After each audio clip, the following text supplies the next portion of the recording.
Why are your digital products still not selling on Etsy? Maybe you've been watching hours of YouTube videos trying to figure out how to get your digital products to sell on Etsy, and you are still not seeing results. Today, I'm going to go into your Etsy shops that you've submitted for me to review, and I'm going to show you exactly what to fix with a 6-step fixing process. Please leave a comment below if you are a digital shop and you would like me to use your shop as an example in a future video. We would love to do that. Just put your shop name below, and please also write down roughly how many sales you have had in your shop. So your lifetime order number and your shop name, and that way we can feature you in a future video where we show you what to fix in your shop. If you're new here, welcome. My name is Dylan Jarris. I'm an Etsy seller of 7 years. I've made over $1 million in profit on the platform, but my entire background is actually corporate e-commerce. So I take all those principles, apply them to Etsy, and that's why we see very consistent results. And now we have a company of over 25 people where we have taught over 2,000 Etsy sellers how to scale their businesses. And just last year, they made over $10 million in revenue. But let's jump into it. Today, we're going to give you 6 things to do to your Etsy shop to fix it if you are selling digital products. For the first point, we are going to take a look at this Etsy shop, and we see that they have no sales, 13 listings. They're in the business, wedding, and baby category. Not a whole lot going on. A big thing that I see this shop doing that they definitely need to stop doing, doubling down on things that aren't selling and that aren't going to sell. I see this shop, for example, trying to duplicate these save the date listings. But the problem here is that this is not going to work because there are design issues at the core of these products. Do not duplicate a listing 1 million times if you do not have proof of concept. And another thing is that we see them kind of going in a few different arenas, baby, business, wedding, but it is too small of a product mix, and there are too few listings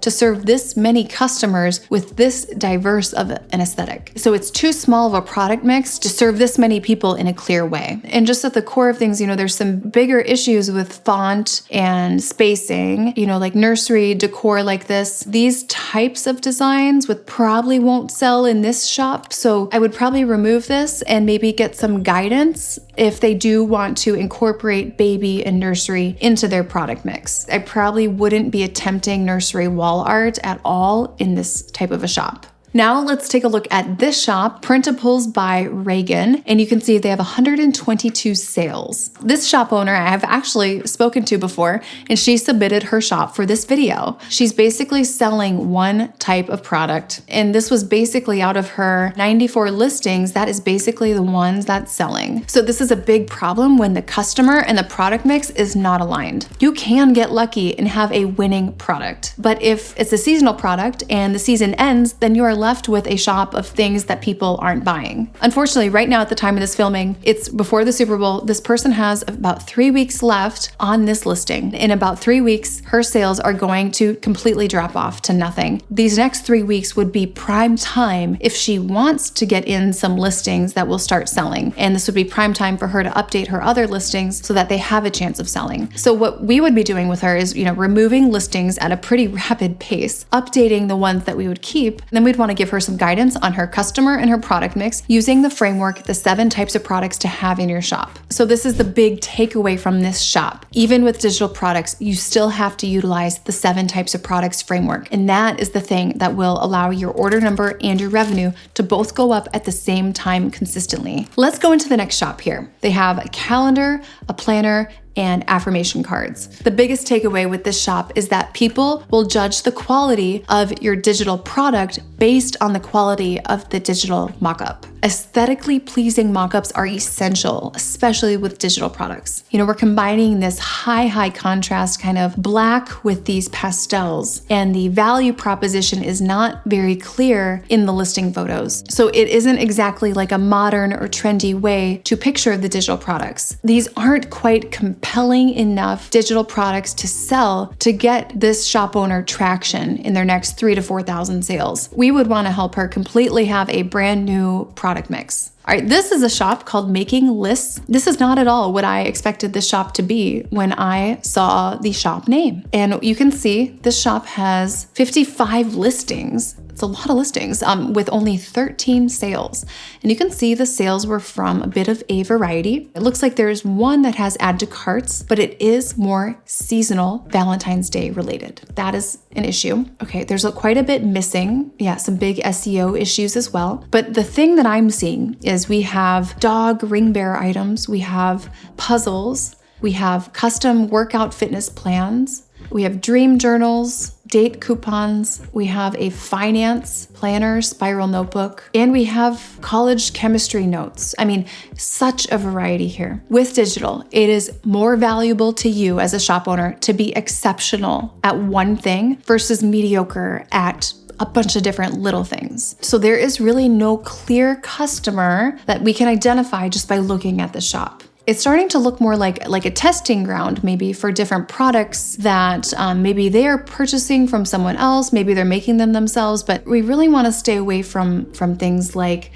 chat GPT type of products, like a workout plan with, wedding invitations with, printable welcome signs. Just an example of this is, would you buy a custom workout fitness plan from this shop? What would compel you to spend $15 on that? Maybe this is something that was created by like chat GPT or something like that, and that it's just put into a digital product, repackaged, sold on Etsy. What we've got to do is at least make that believable, that there is some sort of track record or proof of concept or results that would come from this. Maybe that would become something like 100 different workout plans for different purposes and parts of the body and things like that, versus just sprinkling in a general workout plan here or there to a much larger product mix that is not focused. So this wide variety of products makes me feel like there's not something exceptional enough to be worth purchasing yet. Like if you're gonna buy wedding invitations, you wanna purchase from a shop that is known for their wedding invitations. If you're gonna get a workout plan, you wanna purchase from a shop owner that is known for creating great workout plans.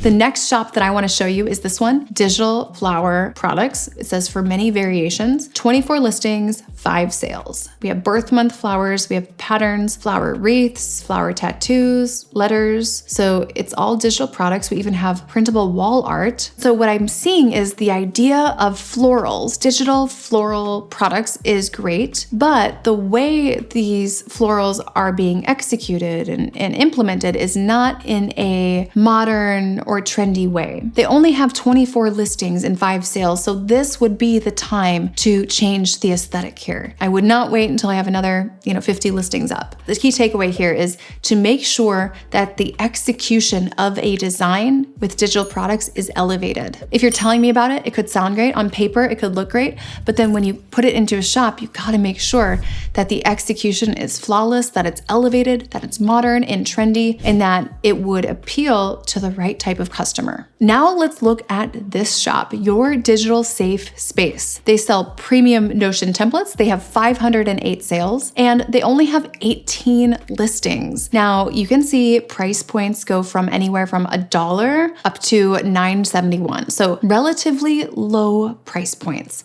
The thing is, if these products were $50 to $80, having 18 listings, not a big deal. But because their price points are so low, this is where the start of the problem lies. They've gotten some proof of concept, you can see on these 18 listings. They've gotten over 500 sales on them, but we need to focus on driving up lifetime value of the customer. Currently, these look like mostly Notion templates, and we have some affirmation cards. What I would want to help this shop with is expanding their product mix strategically so that we can serve our customers for at least 4 to 7 years. 18 listings is very few for this type of a price point. So if this shop owner wanted to 5 to 10x their revenue, it's going to take expansion of the product mix. But we don't just want to be duplicating these listings though. We want to focus on different listings that have different purposes, and what it's going to do is not just drive up the order number, which is what they've currently been doing, but also to scale the revenue faster. I hope you enjoyed these tips, and if you would like me to review your Etsy shop, please leave a comment below with your shop name and your total order number. If you'd like to connect, definitely jump over to Instagram at Dylan Jarris. And if you are interested in one-on-one coaching with myself and my team, we do have a brand new program we just launched called the Ultimate Etsy Course and One-on-One Coaching. If you'd like to learn more about that, just schedule a call with the link below in the description box. It's a free call and we can just walk you through what it looks like. All right, we'll see you guys in the next video. I've gone from about $1,500 to $2,000 in revenue a month to currently, before the month's finished, $4,200 in revenue. I only joined multi-six-figure Etsy Blueprint about 4 weeks ago now,